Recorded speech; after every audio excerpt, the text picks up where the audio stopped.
Povo de Deus, que bonito, né? Minha esposa faz essas coisas assim, legal, né? Estamos aqui diretamente do templo da Igreja Batista, aqui na cidade de Itapuranga, pastor Andinho falando.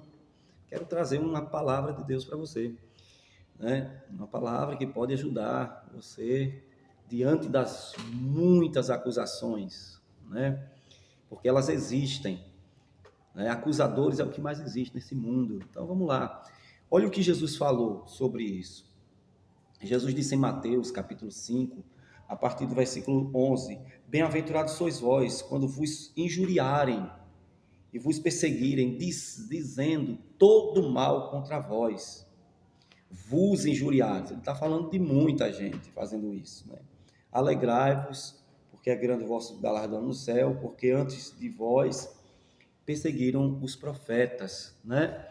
Então, essa questão de acusação, as pessoas levam em questão o número de quantos estão acusando.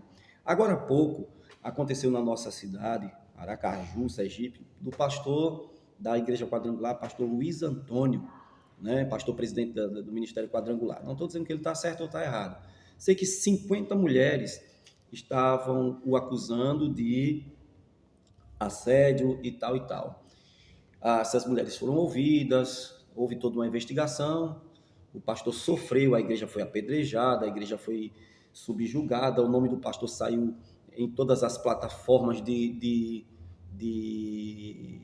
comunicação, o cara foi devastado moralmente. Final de tudo, o cara era inocente. Estavam forjando tudo isso contra ele. Pelo menos é o que a justiça diz, né? E contra fatos não há argumento.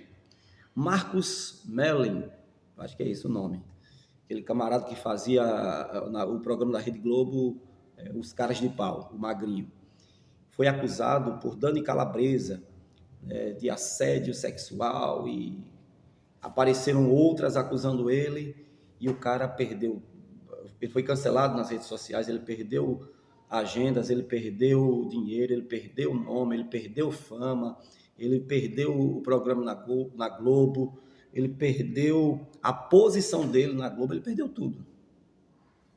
Estamos aí, eu acho que esse caso já vai em 2, 3 anos e agora foi descoberto, né, pela própria família da Dani Calabresa, que ela saía com ele, que ela tinha relações sexuais com ele, e porque ela se enraivou com ele, e por ela ter um relacionamento, né, e estava traindo o marido, e aí para que o marido para que o marido, quando soubesse, ou alguém de repente tivesse visto eles dois, entendesse que não era ela que estava tendo um relacionamento com o Marcos, né, Merlin, não sei se é esse. Merlin eu acho que é o mágico. Mas enfim, ela forjou toda uma situação, criou aí uma série de pessoas que forjaram situações, e hoje as mesmas pessoas estão pedindo perdão a ele, estão se redimindo dos seus erros, e mais o cara foi devastado. E ele está aí na justiça, ele não vai abrir mão disso. Né? Quantas e quantas pessoas merecidamente são caluniadas, ou aliás, são vítimas de certas injúrias, né, digamos que merecidamente, mas tem outros que são devastados porque o ser humano tem a péssima mania de acreditar no que a multidão fala, né? No que a multidão fala. É muita gente falando de um cara só, é muita gente falando mal, todo mundo fala por uma boca só. Quem colocou Jesus na cruz foi a multidão, né? Os irmãos estão esquecidos. A multidão foi quem apedrejou Paulo e Silas. A multidão foi quem matou Estevão. E a multidão é burra. A multidão segue o que a maioria fala. E aqui vem Jesus e mostra na Bíblia que as multidões, né, não quer dizer que elas detêm a verdade.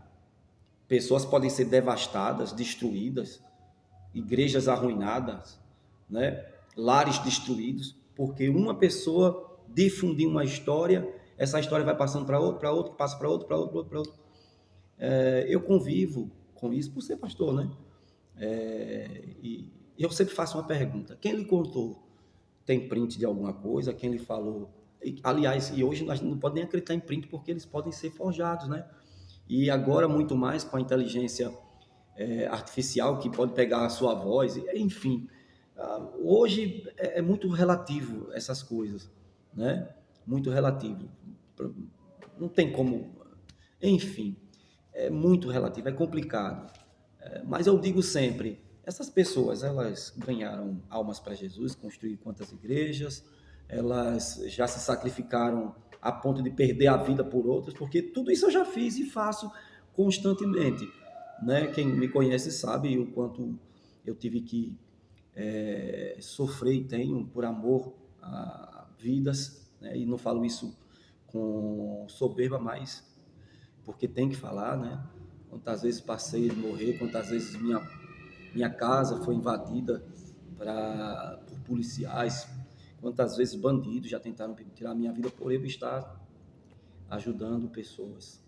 Enfim, e não só isso, muitos outros casos.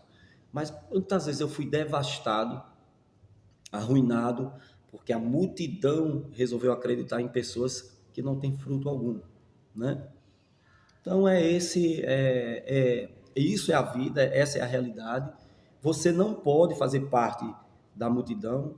Você tem que avaliar muito bem os casos, conversar com as pessoas, dar uma chance delas se explicarem e provar que não é isso, certo? Que a multidão não significa dizer que ela tem razão, né?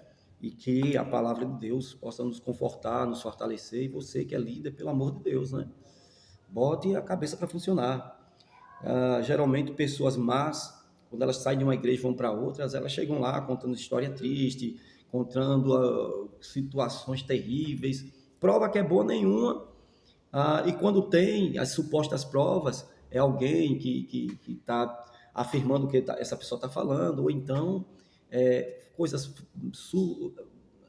subjetivas, e enfim, é isso. Infelizmente, há muitos líderes que se deixam ser engodados, que não têm sabedoria, que não têm discernimento algum, entendeu? E a gente só lamenta, né?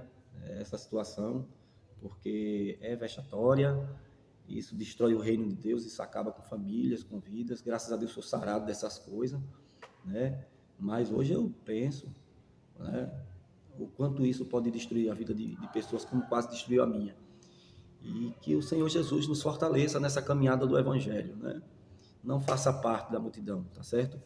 Deus te abençoe. Não crucifique ninguém,